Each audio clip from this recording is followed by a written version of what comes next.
All right, ladies and gentlemen, welcome back to Alex Deacon's Property Management Series is what we're recording today. You know, the good Deacon here does two different podcasts. Today we're going to be focusing on the property management side. Before we get into the topic, let's get the cheap plugs out of the way. Deacon Hoover Real Estate Advisors, Pittsburgh, Pennsylvania, and all over Western Pennsylvania. Make sure you're checking out our Facebook. Make sure you're checking us out on Twitter, Instagram, LinkedIn. Connected Investors. I mean, we're all over the place right now. You can find our podcast on Apple Podcasts, Google Play Podcasts, Spreaker, Stitcher. We're starting to become Anchor. We're all over the place with that as well. And make sure you're checking out dhrea.com listings and follow our find Alex Deacon, alexdeacon.com. And MACE Property Management is pittsburghpropertymanagement.com. So I think there's the cheap plugs. There. There's the cheap plugs. I think, and that's why I get paid is to set up the cheap plugs and set up the show. So, as I do, let's set up today's show where we're talking about property management and LLC liability. And what we're really going to dip into here today is the importance of hiring a good property management company.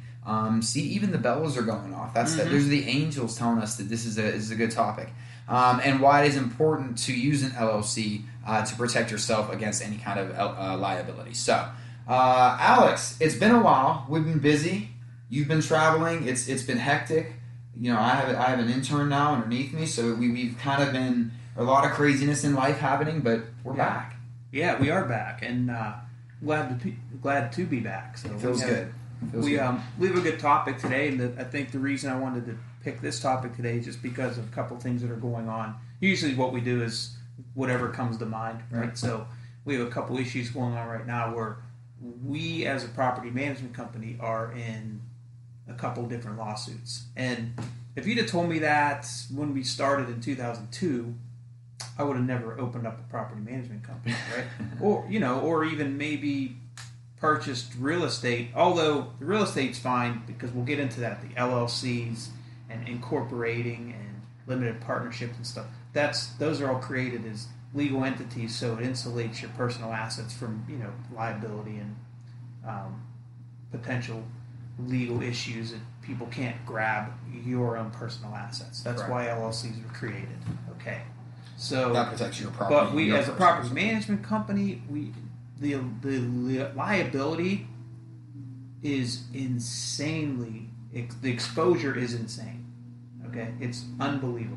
So for example, because we got people that want to start their own property management company, and I always tell them that, man, think it through, because this is a low margin, a high volume business. You have to do a lot of volume, and for low margin, and it takes years to get to that volume. So the pathway to a successful property management company who does a good job, and I feel we do, compared to whatever else is out there, and how difficult the job is, and the type of properties we manage, it's a battle, and you have to be in it for the long haul. So if you want to start a property management company, you have to be prepared to lose money at first, and the learning curve is enormous, and the rewards aren't so enormous, just to be honest, because managing your own properties is simple compared to managing properties for others. Gotcha. But just the types of liability that we've dealt with recently, we had one guy who he slipped and fell at a 3-unit that we manage, and he called us. This guy's, I don't know what his issue is. He's probably not all there, but anyway, he says, I need new glasses because I fell and broke my glasses. So we're like, oh Lord, okay, let's just give the guy some new glasses then, I guess. We don't even know if it's our fault. We don't know if he just made this up, right? He called maybe 10 times to the office, so get him new glasses. We paid for that. Not the owner of the property. We're managing it for an owner. Now he's taking it to another level, and he's actually suing us and the owner for slip and fall for like $50,000. Which is, it's like, where does that come from? It's because that's the litigious society we're in, that's all. It has nothing to do with him being hurt or any bullcrap like that. It's just like a year ago. Glasses. Yeah, a year ago. Okay, so, I mean, you got to be ready for that. Mm-hmm. Right? I wasn't ready for it. Like, 7-8 years ago, if you'd have said, "Well, you're going to be in court in lawsuits," I've been like, "Holy cow, that scared me." Well, you know what? It doesn't scare me anymore because we've been through it like 4 times. Right. Comes with the territory. Right. We had one person slip and fall outside of one of our other properties, single family home. In the lease, it says the owner, the tenant's responsible to maintain the snow removal. Mm-hmm. So they sued the owner. When they sue the owner, they're going to sue the management company. They're going to sue anybody within a half-a-mile radius of the property. Whoever they can Anyone sue, connected to it, yeah. whoever has pockets of money, they're going to sue. So they bring us into it. And we ended up winning that one because it was clearly the tenant who should have had it. They cleared. And I think when it all said and done, I don't even know if it went to court. I just think it was smashed and it was done. Okay, nobody paid anything. Then recently we had a person who was, this is maybe a 10-year-old home. It's not an old home. Walking down the front deck steps and they fell through the steps. And they apparently got hurt. And they are suing the owner and us, the management company, because they fell through the steps. Okay. Now in this case, they did complain about the steps. We went to the owner. The owner delayed getting the steps done, or something about the tenant said they were going to take care of it, and we have emails stating such. It's very complicated, but the fact is, we're going to have to go to court. We have to use our attorney at our insurance company. Right. They pay for it. But, you get sued and you lose, or you get sued 3 times and you win. It's cost that insurance company money. Eventually, the insurance company is going to say, you know what? You are a risk. Therefore, we're dropping you. Mm-hmm. And we're going to, and now okay, fine, drop me then. I'll just go get another insurance. Well, that other insurance company is going to know that you have had issues, because there's reports out there, and there's ways that the insurance companies know. They're not stupid. They know what's going on with you and why are you moving and have you been in any lawsuits. They're going to be able to find that out. Then your insurance is going to go up, right? It could double or triple, or maybe you're not even insurable anymore.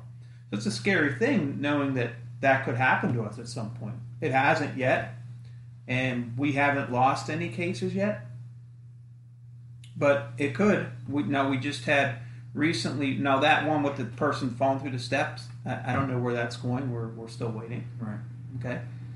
And we had another one about 2 or 3 years ago. The woman was in the attic and she had no reason whatsoever to be in this attic. It had one of those pull-down steps. Yeah. I think we talked about. We did. Yeah.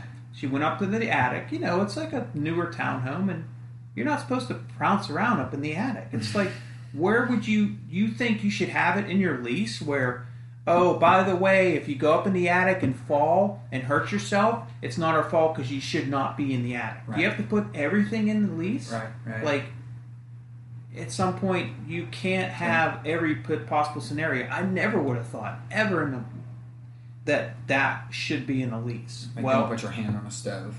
Yeah, don't stick your face in the oven and turn it on high. Right. And it's just insane. So the owner got sued on that one. The owner had insurance. The owner's insurance was like $350,000. The owner lost. The insurance company just settled, basically. Okay. I don't know why they settled, because why should it be your responsibility for a person who's walking in an attic that doesn't have any flooring? Or even if it did, it's one of those attics where you can't even stand up. Right. You're like crawling around up there, maybe getting your Christmas ornaments down or something. Right. And they fell, and they legitimately did hurt themselves. I think they fell like, they were like over a stairway, and they fell more than one flight. I think. I don't know the details. So after they sued the owner, they decided, we want more money. So they got another firm, which I didn't realize this. I thought it was the same attorney firm. Still recently I found out it was a different attorney firm they went after.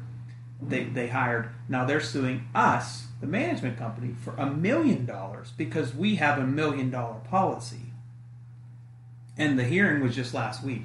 So I don't know what's going to come of it. But our insurance company fought it because they felt like the attorney for our insurance company felt that we should not have to pay it. There should not be liability here. Especially you would think with the communication between the tenant and the actual owner. You know what I mean? How are we supposed to? You can't budget for this as a management company. You can't say, oh, okay, let's budget for a couple $1 million in lawsuits every year. Right. That's not that's not sensible. Let's make sure we have every I dotted and every T crossed. That's impossible. Those are things that larger corporations don't walk up in the attic. Don't watch out if there's any banana peels on the sidewalk. Step around the banana peel or bend over slowly, pick it up. But don't bend over too quickly because you might hurt your back. And we're not held responsible for you bending over picking up banana peels on the sidewalk. Get one of those grabbers. Yeah, you're supposed to have like a manual of 6,000 pages. You must read this or initial here stating that you did read this and you understand that I'm not supposed to do dumb things. Wow. Okay. So would that not put you over the edge if somebody said you're getting sued for $1 million? Yeah, I wouldn't know what to do. Doesn't even affect me now. I'm like, that's the fourth one in 15 years. Okay, the fourth lawsuit, right? I mean, I just mentioned with the steps, the attic, the glasses, the slip and fall. Oh, we've been, threatened hundreds of times. We've gotten turned in for.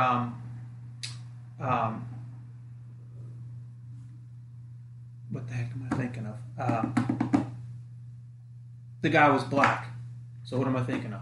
Oh, so it was like a racism thing. Yeah, racism. Okay. The guy was black. Sorry, audience. I couldn't think of what the heck's the word I'm looking for? Racism. It's they thought they were discrimination. Yeah, discrimination. Yeah, I'm like, are you fucking kidding me?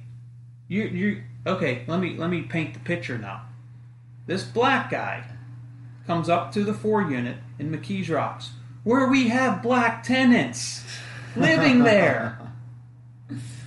And he said, I'm suing you guys for... He turned us into a discriminatory government agency downtown. So our tax dollars are paid for this, right? And they had to do a full investigation, right? So we just spend hours just filling out paperwork and our side of the story. And he said, well, the property manager gave preferential treatment to this white person who was at the application, and they didn't approve me because of my color. Meanwhile, the guy on his application, his credit score sucked. He had like no income, and he admitted he was being evicted from his current residence. But yet, that issue went to that government agency, and we had to deal with it.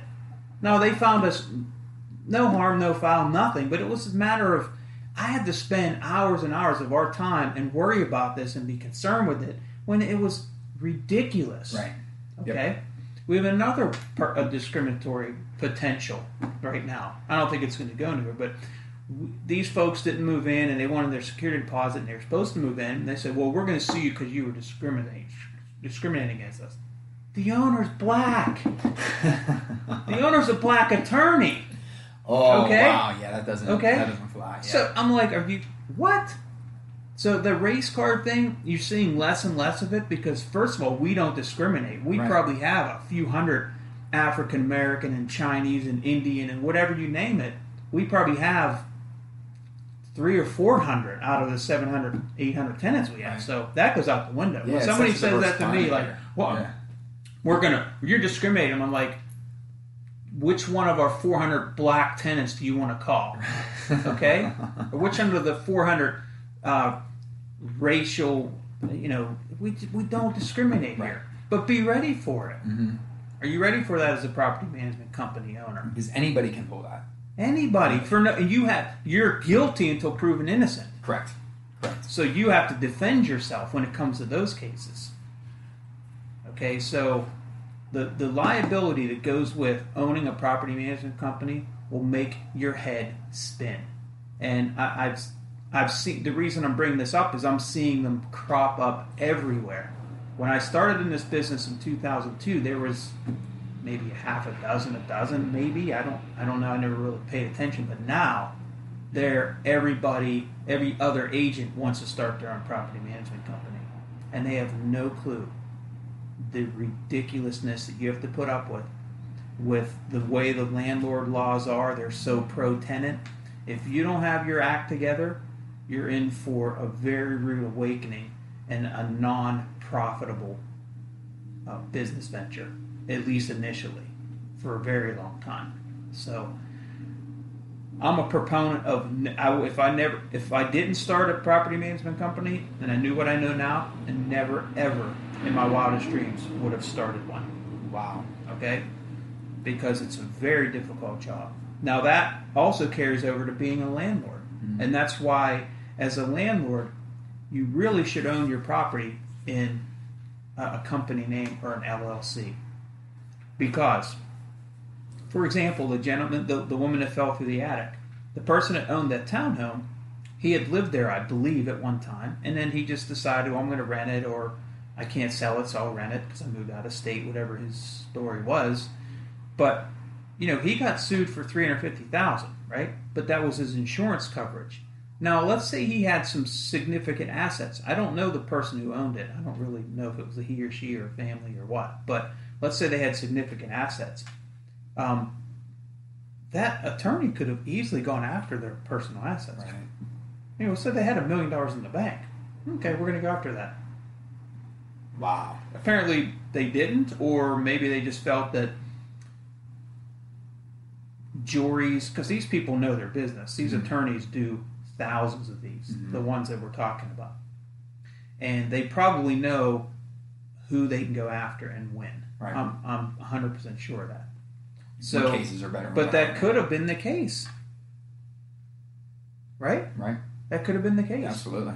So if he would have owned it in LLC or incorporated or something, an entity like that, then the legal recourse is limited to whatever the assets that are owned by the LLC.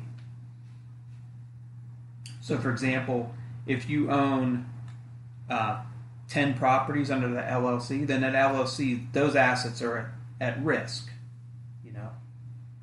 But that's where, so that's one protection, right? The other protection is make sure you have insurance. Because in most cases, unless it's, just from my limited experience, right? I've been involved with a few lawsuits. I'm not an attorney, and I don't know the exact ratio of how many times, lawsuits go past the coverage, it's the insurance coverage. But I think, in my opinion, it's probably, when you're being sued, the attorneys are probably just looking at the insurance. It's the easiest, right? And a lot of times the insurance companies will just settle because they know that, oh gosh, I'm going to spend 400 hours in attorney's fees at $300 an hour. They just want it over with. I think we should just settle and be done with it because we're probably a 70% chance we're going to lose this one. That's knowing the factors, yeah. So that's how important it is to make sure that you have your business or your properties, rental properties, under an LLC name. Now, sometimes that's not possible to do because it's always possible, but it's costly. So, for example, the gentleman who owns the $300,000 house where the guy fell through the steps. This is a $300,000 house. He had owned that in his personal name. So to switch that out of his personal name into an entity name, it's not just you go down to the courthouse and switch the deed. Right. You can't do that. You have to pay transfer tax. So the transfer tax on a $300,000 sale is 2%, I believe. So that's $6,000. But it's not bad. It's worth doing if that's going to protect you and you're going to hold on to this for a long time and you're concerned about it. It might be worth doing. But one way you can eliminate the risk, or not, you're not going to eliminate it, but you're going to drastically reduce it, is by having $1 million policy. Okay, so what are the chances of somebody suing you for more than $1 million on a 10-year-old home that they're responsible to shovel the driveway and stuff like that? It's very not likely. Right. So you could have a really good insurance policy instead of switching over. Because the other issue with switching it from your personal name to an LLC is most people have loans. Like, he doesn't own this. He doesn't own this outright. So he has a loan on it. You switch it to an LLC, you have to get a new loan. Okay. Gotcha. The bank's not going to just, we're going to allow that. No, you can't do that. You're going to have to get a new mortgage, or get the bank to approve the name change. And it depends on the bank. It's probably not super likely. Smaller banks may work with you. And it depends on the bank itself.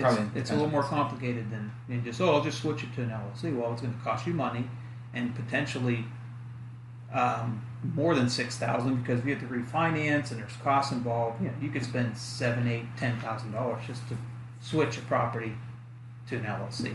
So if you only have a couple properties and you don't have major assets, then one thing you could do is just make sure you have very good solid insurance policy, and then maybe an umbrella policy on top of that to cover you just in case anything pierces that first insurance policy.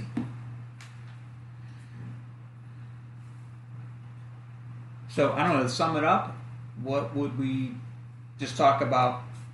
Stay at home and don't ever leave the house. Just never dive into it. So the biggest thing on this, though, is I think that one thing, because we live in such an impatient society, if you did want to get into property management, there is going to be, obviously it's a waiting game. There's patience involved, but protect yourself, because there could be hiccups along the way. Yeah, any business whatsoever, you want to have it. You want to start you want to incorporate, so it protects your assets. It insulates your assets from your company and your personal assets from legal issues, right? And liability. And you're protecting yourself ultimately. And of course, you're going to talk to an attorney to make sure this is done correctly. Find out what your exposure is. Talk to your insurance company.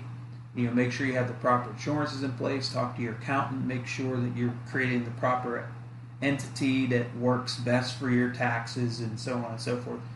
This is where we talk about having your team, right? And that's your attorney, your accountant, your insurance person. They kind of got to work together just so you maximize all three of them, and you're getting the most biggest bang for your buck, so to speak. Right. And I'm sure building those relationships and choosing the right attorneys, the right insurance companies. I mean, those are just as important as anything else in the process. And that's where having a good property manager, with experience, we have a great team. But, it's myself. I have a lot of experience. My wife has been doing it since 2002. My daughter works with us. My son-in-law. We have a good core of property managers. We have a lot of resources. We have a lot of experience. And, the question I'll get is, well, you guys charge 9%. I know we should be charging 19%.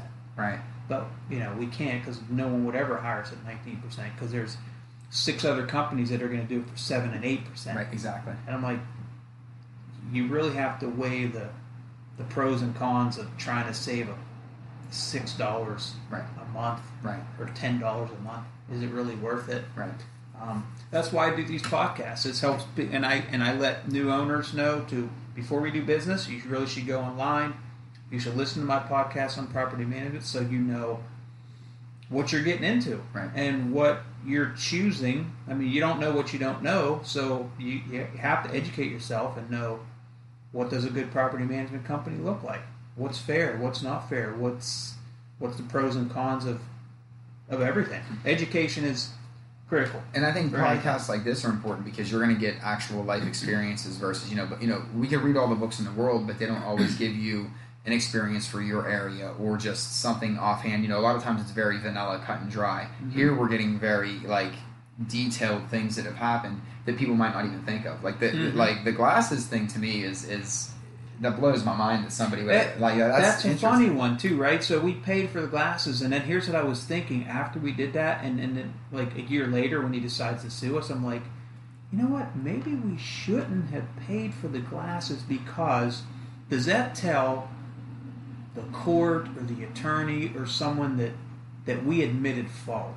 Right. Okay. I see. I'm thinking that. I'm sitting in bed. I'm thinking, it's almost a good Samaritan. Did we admit fault because we bought him new glasses? Maybe we should be jerks and not have done anything. And that's not how we're supposed to think either. But in a way, you have to protect yourself. Well, they admitted guilt because they paid glasses for the gentleman. It's just weird. So just little things like that. And if you don't have the personality for it, or the team, these little hiccups or hurdles will decimate you Right. mentally. Right. You'll just Right. you won't enjoy doing what you're doing, and you won't. Constant worry and concern. You'll get no fulfillment. You'll always have constant worry and concern, because I know if you have to have the personality for it, Mm-hmm. and you have to have that stick to itiveness, Mm-hmm. right? And which we've had. But again, I question it, because there's easier ways to do things. But we're sticking with it. We're sticking with it because we're good at it, and we're doing a good job, and we're growing the company, and we're gonna stick with it as long as I can handle it. And then where again? I mean, I plugged it at the beginning, but how would people get in touch with MACE Property Management? First, if you want to get in touch with me, it's alex@alexdeacon.com. Our website is DHRE.com. DHREA.com. DHREA.com. And MACEPropertyManagement.com or PittsburghPropertyManagement.com. But if you want to get a hold of me, just email me, and then I can direct you to who you need to talk to and help in any way I can. Get you the resources that, I share our resources, and it's very helpful to people. Even if we're not going to do business with you, at least you have a general idea where to go next. Good to learn. It's always good to just help out that next generation, or that somebody just trying it out. Alex, this was great. This was great. It was I think we kind of blended a lot of different things that we've talked about before, but we went into a little bit more detail on this one. I like this one. We're nearing on about 26 minutes now, so I think we gave the good people at home or in their car or however you're listening to us a great show today. I would like. I'm going to give you that. You did a great show today, Alex. Well, Our hiatus, there was no mic rust, so to speak. No, not at all. Guys and gals at home, we thank you so much for listening to this episode. Please go find all of our podcasts out there. They're on YouTube, again, Apple Podcasts, Google Play Podcasts, Spreaker, Spotify we're branching off into, Stitcher, Anchor. I mean, we're starting to get all over the place. Follow us on Twitter, Facebook, Instagram, all the social medias. It's at Deacon Hoover. Again, DHREA.com is the website. You'll find our listings, all of our advisors there, even my ugly mug now that we have administrative assistants and marketing directors now. We're popping up on the website, so you can find all of us there. Guys, we appreciate you so much. Thank you for tuning in, and we'll see you next time.